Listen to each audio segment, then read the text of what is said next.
Hi, welcome to part 16 of the video series about work and energy. In the previous video, we solved an example by using the formula of work done by non-conservative forces. In this video, we are going to solve another example, but this time we will use the work energy theorem to solve the question. During a fire extinguishing operation, a helicopter remains stationary above a dam while filling a bucket with water.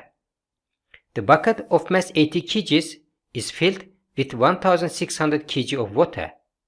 It is lifted vertically upwards through a height of 20 meters by a cable at a constant speed of 2 meters per second.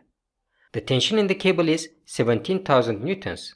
Assume there is no sideways motion during the lift.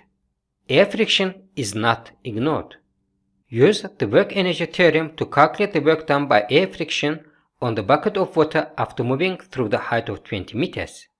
As we can see, it is specifically asking us to use the work energy theorem to solve this question. Of course, we can use other methods as well, but unfortunately, we are not going to get full marks then.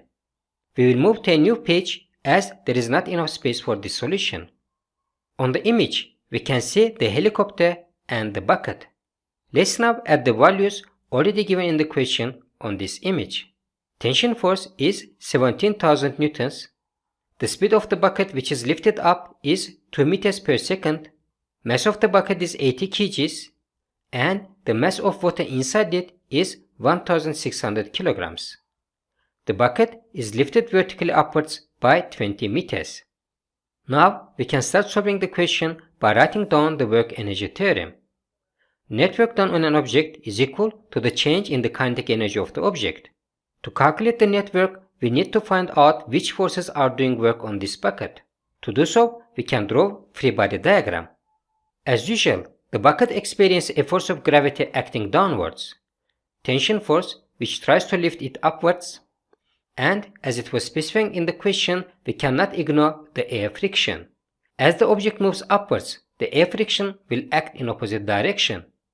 Net work can be represented as the sum of works done by each of these forces. Work done by the force of gravity can be expressed as force of gravity times displacement times sine of theta.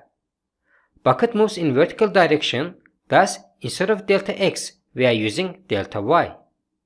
Work done by tension force is equal to the product of the tension force, the displacement of the bucket, and sine of theta, the angle between the force and the displacement. Force of gravity is mass times gravitational acceleration.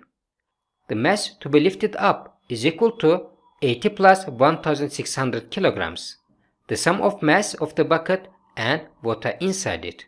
Gravitational acceleration is 9.8 meters per second square. Vertical displacement is 20 meters and the angle theta is 180 degrees.